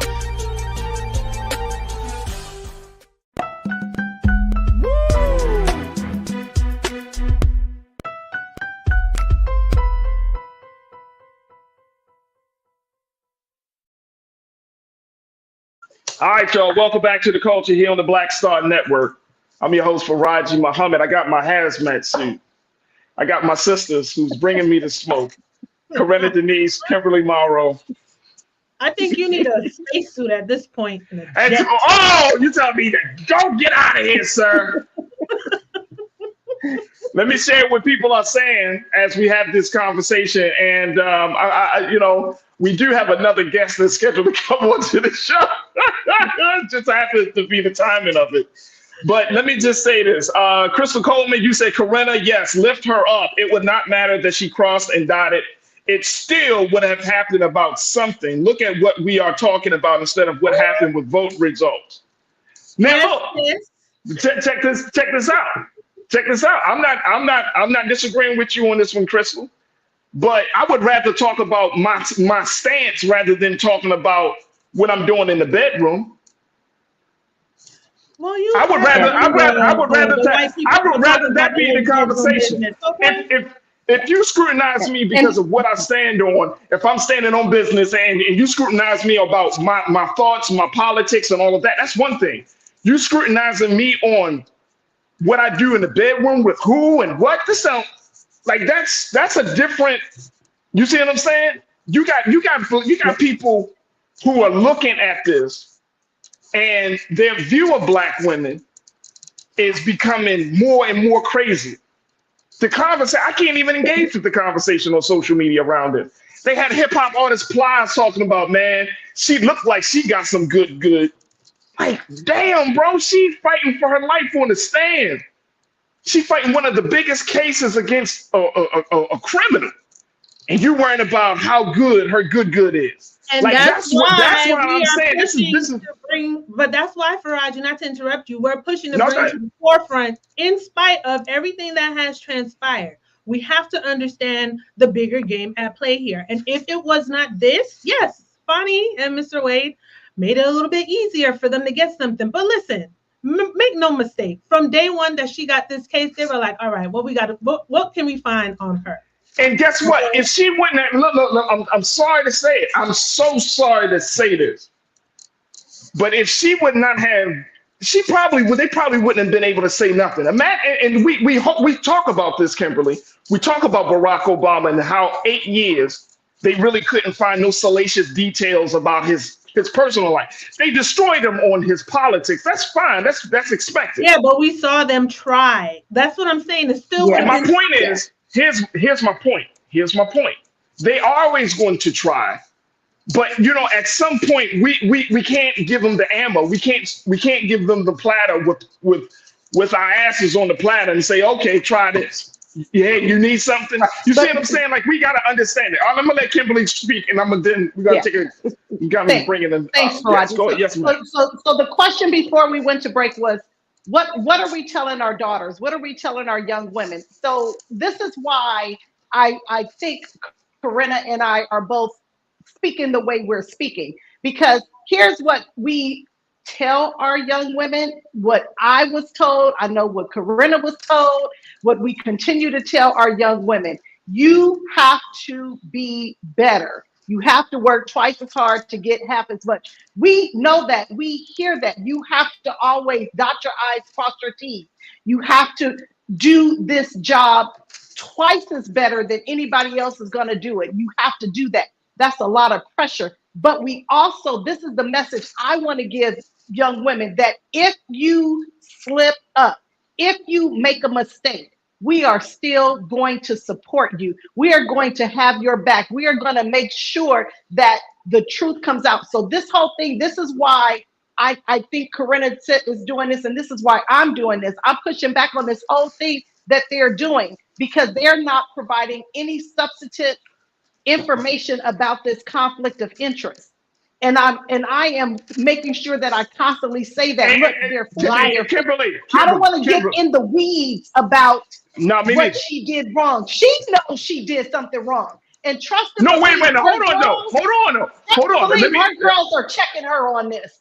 Hey, check this out. Check this out. The culture of those of us who are watching this, how many of us actually believe that she did something wrong? Well, we've said that, first of all, the fact that she had a relationship with a colleague while they're working on a case, as a superior, that's crossing a line. I don't think that that's crossing a line.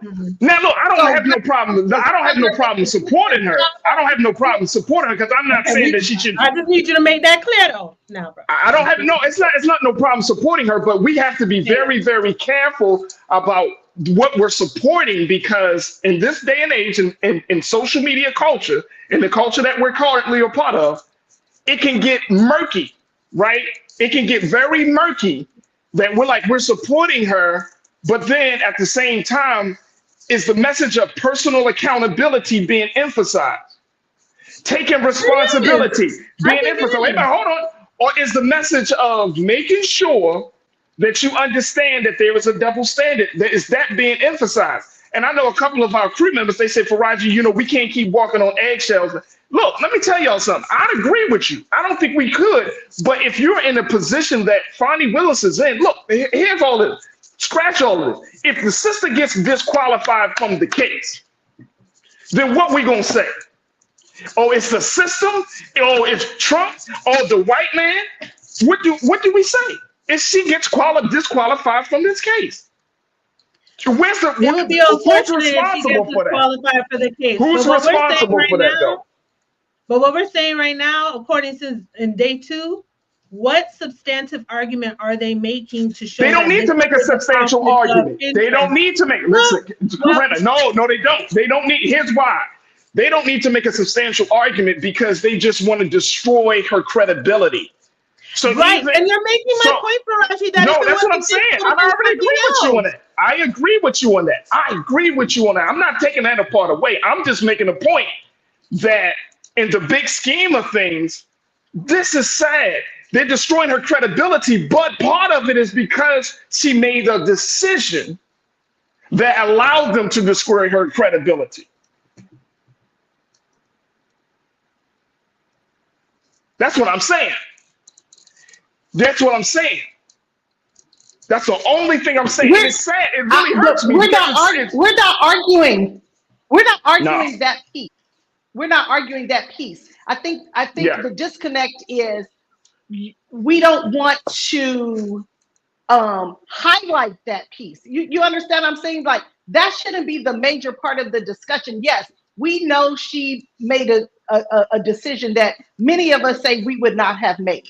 That is what has gotten us here. But now that is a fact. But we also know that the other side is looking for dirt on her. Now we have to put the spotlight on where it goes, that they have no case. That's the message we need to be singing to the hills. They have no case. And guess what? And guess what? Even check this. Here's the thing, very quickly, and I know we got to take a quick pause because I want to bring my sister in. Even though we already know that it's flimsy, like I said, they've gone this far off of a simple allegation. Michael Roman, who brought up this complaint, he didn't provide no real substantive evidence. And look at what we're looking at a televised hearing of a Black woman who's fighting for her political and legal life off of an allegation. And why aren't we destroying him on that? Right. Why are we having because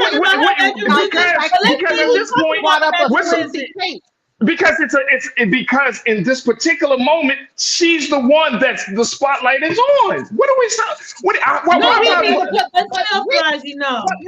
Come on. We're always on defense. We need to be on offense. Why aren't we putting the spot? How much? First thing. Hold on. Ladies. So hold on very quickly. How much more do we need to talk about Trump and his associates on this platform or any other space that we don't already know? We talk about Trump every day. On this particular issue, we need to talk about the fact that Mike Roman, this is what he does. He is insidious, but we're not talking about that. We're spending a lot of time talking about, well, Fani shouldn't have did that. He shouldn't have hired him. We need to be talking about him. Because we will look real crazy having a conversation about a situation that has no real bearing on the current moment. Like we We're can't, not saying not to talk we about gotta look at. Farajii, but we're also saying Fani we got is to on trial. Is on. everyone involved. All right. You know, all right. you mentioned you don't want to hear about her bedroom business, but okay, let's talk about who's bringing up her bedroom business. Because as far as who she had, if they had sex or not, that don't have anything to do with the conflict of interest. Okay, they're not proving the case. We're gonna purge. I gotta table this. I hear y'all. I hear y'all. I need a drink of water. I need a drink of water. Okay. How do it free us to keep bragging on Fani? Like, Bonnie said yesterday she's not on trial. She said, I'm not on trial, although you keep trying to act like I am. Check this out. I heard that part. And guess what? She is on trial. In the court of public opinion, that woman is on trial right now. Her credibility is going to be shot. Whether she gets disqualified or not, that woman is on the trial of her life. And that's what that woman is on. In the court of public opinion, she's on the trial of her life. We need to change the narrative. We need to change the narrative right here. That's right. All right, look, we got to take a quick pause. When we come back, let me bring my other guest on who's been waiting very patiently. We're going to be checking in with Caroline Brewer. She talks about social justice, and maybe she wants to share her thoughts on this. Stay with us. It's The Culture here on the Black Star Network.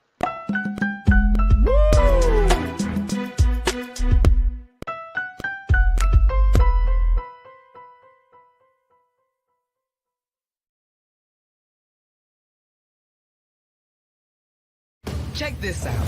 Joe Biden and Kamala Harris are investing a record $7 billion into HBCUs. Billions for campus improvements, grants, and debt relief. Billions more for HBCUs.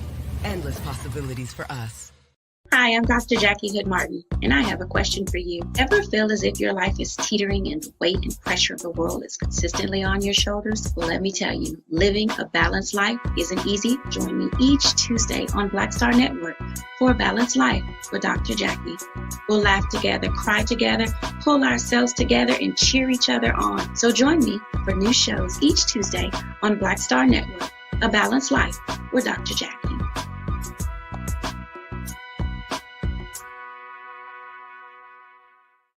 Black Star Network is here. Oh, no punch! I'm real revolutionary right now. Thank you for being the voice of Black America. All momentum we have now, we have to keep this going. The video looks phenomenal. See, there's a difference between Black Star Network and black-owned media and something like CNN. You can't be black-owned media and be scared. It's time to be smart. Bring your eyeballs home. You dig?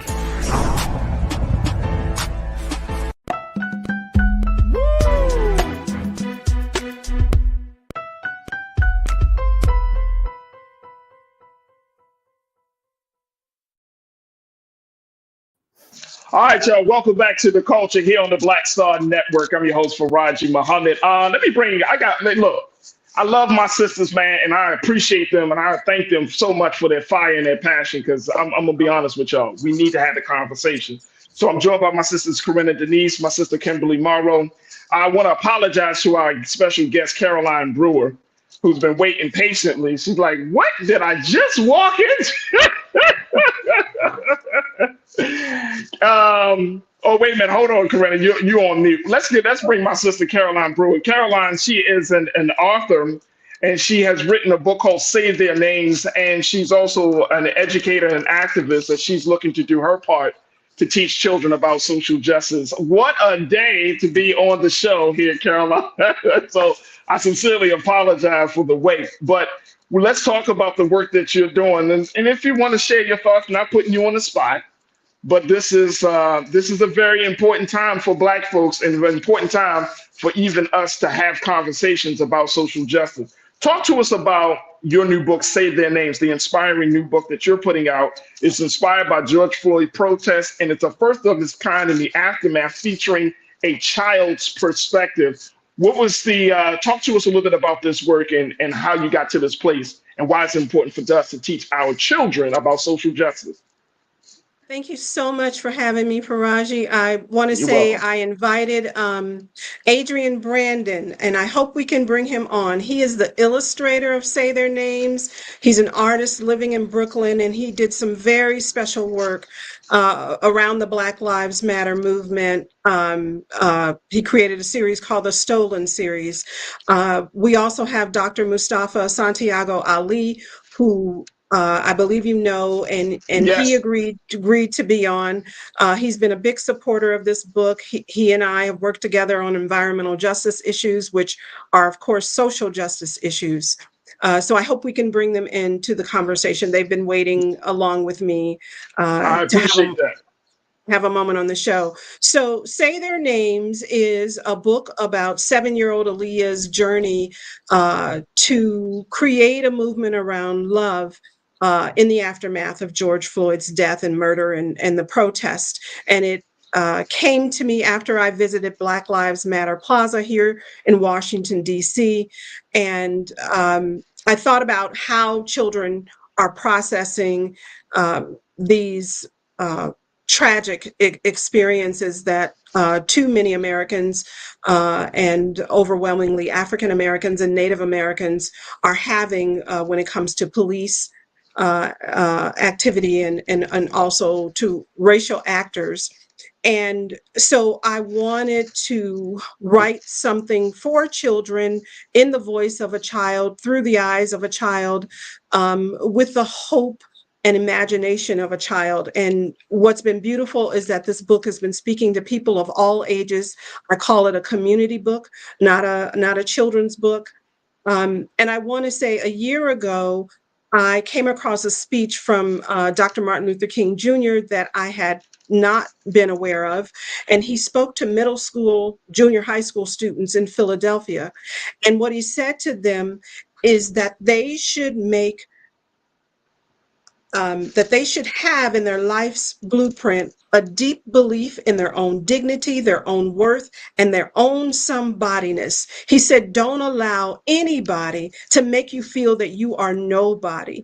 And I know that that's what this book is doing for our young people. It's creating a sense of a positive identity. It's creating a sense of strength and agency. I get letters from children, letters from parents, letters from teachers telling me that children come away from reading this book feeling transformed, feeling more powerful, certainly more empathetic. And that's what we need in order to tackle all of these big challenges that we have as a people and as a society. Let me ask you this, Sister Caroline. When we're talking about teaching children about social justice, what age range are you talking about here? And how do we make sure that we as the adults, those who are responsible for the teaching, provide the teaching in such a way where it doesn't put so much on the small brains or on the minds of a child where they kind of, they lose their innocence? Because I know that there's that tendency, especially in our community, in our culture, that we want to adultify our children on the struggle, on the movement very, very quickly, and not give that child a chance to enjoy their childhood just as much as they have a chance for them to understand and grow and learn their history. So how do we balance that out? So what we're doing every day is we're living life, and so are the children. 20 years ago, I wrote a book in response to 9/11. And when I went into kindergarten and first grade classes, the teachers told me that the children had been drawing pictures of the planes hitting the towers. So in this case, it was not a matter of trying to adultify children. It was a matter of empowering children, of understanding, being empathetic, that they are experiencing these issues the same way that we are. And so I wrote a guide called the Say Their Names Imagination Guide that helps parents, teachers, community members talk to children at various age levels about what it means to say their names. We have children who are living in neighborhoods where police shootings are happening. We have children who are losing classmates, very young children. The youngest child named in the book is Ayanna Stanley Jones, who was killed when police broke into her mother's home looking for a brother or a cousin, and it was midnight and they fired into the home and she was sleeping on the sofa with her aunt, and they had this was in Detroit, and they had thrown some smoke bombs into the house before. It caught the sofa on fire. It caught Ayanna on fire. And so here we have this 7-year-old child who is now dead because once they came in, they started shooting. So it's happening in our children's lives, and we do them a great disservice if we don't respect the fact that they are trying to process these traumatic experiences and provide materials like this book and other books that have been published that open up the conversation in a way that they can understand. It's done very sensitively, and it can be done with any issue. And how old would you say we start having these conversations, Sister Caroline? I would say we start having the conversations when we recognize something is happening and the children are already responding. So it's interesting. There's an 18-month-old in my life, and she came to a book reading, and this book is on her bookshelf, and she loves to sit and listen to it. So we're not having conversations necessarily about what's going on in the book. The book does not mention murder. It doesn't mention killing, but it does. Aaliyah helps us understand that some things have happened that have caused us pain. This book really is a journey through the process of healing and finding hope and strength and determination in the midst of this particular tragedy, but in the midst of any tragedy in life. We think about what's happening all over the world where children are living through war. Somebody needs to help them process that. And my work with children over the last 20 years has been about supporting children in the healing process and giving adults the tools to help children, because tragedy is happening every day. We've got climate change happening where people are losing their homes, and we have, as I said, wars. We've got shootings. Children are living with the fact that when they go to school, they have to prepare for an active shooter. So I don't think there's any age that's too young to start talking to children about some of the things that they might encounter in the world and how to help them face those challenges with love and compassion and strength and the support of friends and family and community. Absolutely. I want to get the illustrator on just for a moment. Brother Adrian, would love to get your take, man. Peace and blessings, Brother Adrian. Thank you for joining us here this afternoon. And I got my brother Mustafa, as well, that's joining us. And I know it's been a crazy day. And Brother Mustafa, you know how it is at Black Star Network when them big stories come down. The conversation gets big. But Brother Adrian, I want to get your take on this. What were some of your thoughts as you came across the story? Sister Caroline said, "Look, here's my story. Can you illustrate it?" What was the guiding? What was your guide, or how did you envision seeing this story in pictures? Oh, we got you on mute. Go ahead, big brother. Yeah. No, I think it was a really cool opportunity. I think exactly what you guys were saying, of giving kids the tools and the ability to feel empowered and to feel what they feel, because they're absorbing everything all around us, just like we're absorbing it too. And so finding entryways to have these conversations is incredibly important. And so when I was presented with this story, I just thought it was a really cool opportunity to find a way to make it a little bit more digestible, find a way to bring these really tough conversations into the homes and hopefully create some dialogue, because I think that's obviously where it all starts. And just really focusing the perspective on the kids is so crucial, because we have these conversations with our peers all the time, but we forget sometimes that, these kids are going to be the next ones up. And so finding that balance of giving them responsibility to have these moments in these conversations, but also not burdening them too much early on, so they can still obviously be kids in today's climate. Absolutely. Brother Mustafa, I want to get your take on this, because this is a very important issue, social justice, and then the work that you're doing, especially around climate care. and more importantly, having these conversations within spaces in our community where, unfortunately, some of our people don't deem them to be important enough to even discuss. So how do you approach having these discussions as well, especially with the next generation, with the babies? Well, first of all, we bring them back to history. You know, when I think about this particular book, which is over my shoulder, I'm reminded of the words of James Baldwin when he said that if I love you, I have to make you conscious of the things you don't see. It is an opportunity for us to help our young people to understand, how do I move from surviving to thriving? How do I show up in this space? How is it relevant to my life?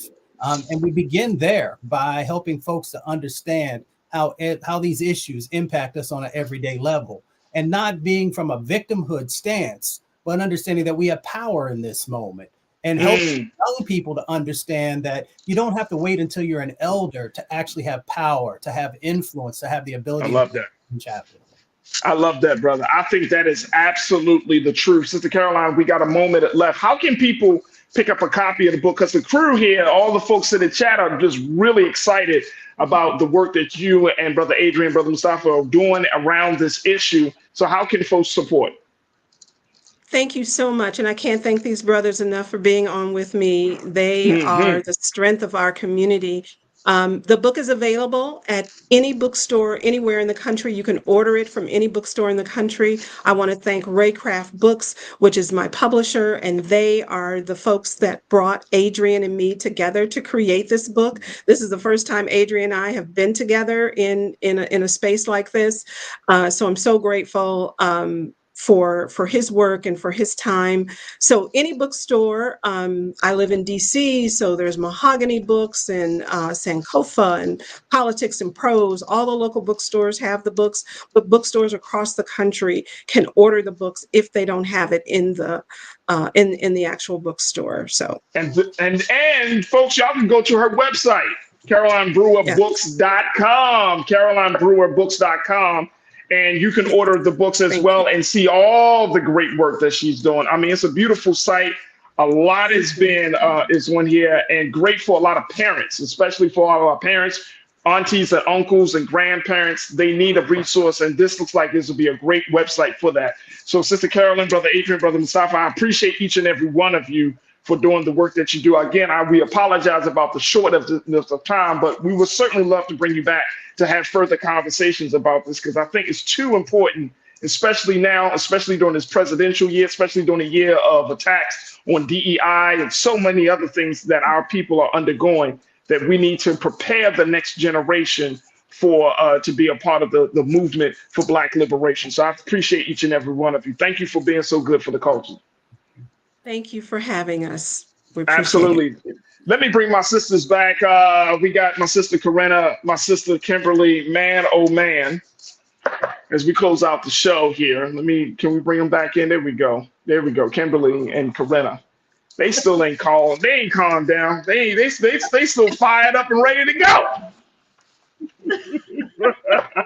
Hey, look, very quick. We got like 30 seconds. Any thoughts on it? Because day 2 is already happening. I saw some stuff about the dad was on the stand. Corinna, what should we keep in mind for day 2 of this whole situation, and the looming judgment that may come down from this case?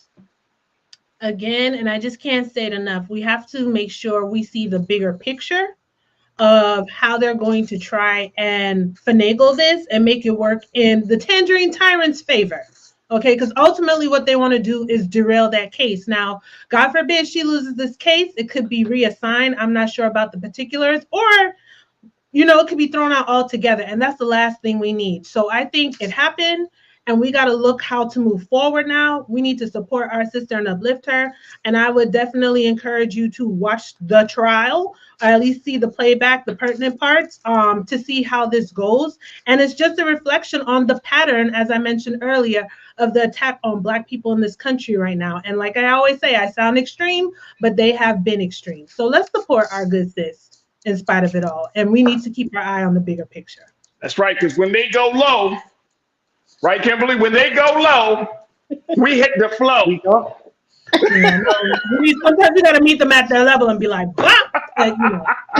When they go low, we hit the flow. All right, Kimberly, what's your final take on this going into day 2 of this whole situation?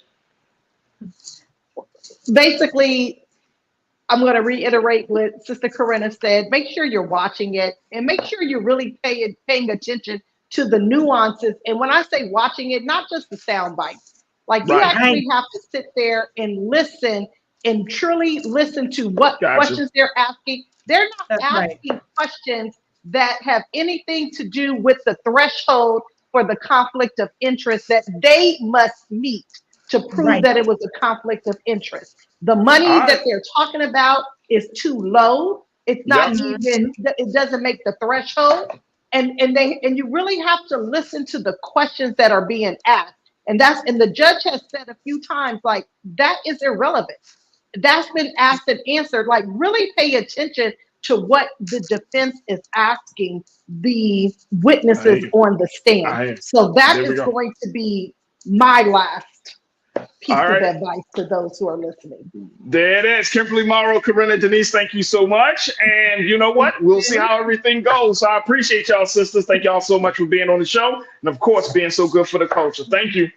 Thank you. Have a good weekend. All right, folks. Look, I got to get out of here. Join us on, check us out on Roland Martin Unfiltered, 6 p.m. Eastern Standard Time. Check us out on our website at blackstarnetwork.com. If you haven't seen the whole show today, you can just be a part of Team Replay and always follow us online at Black Star Network. Follow me at The Real Farajii on Instagram. I would love to connect with you. And always remember this, never be afraid to challenge what's wrong. Stand for what's right while being yourself in the process. Have a fantastic weekend. Let's continue to hold each other up. And God willing, we'll see each other on Monday or next week for another exciting edition of The Culture here on the Black Star Network. Peace.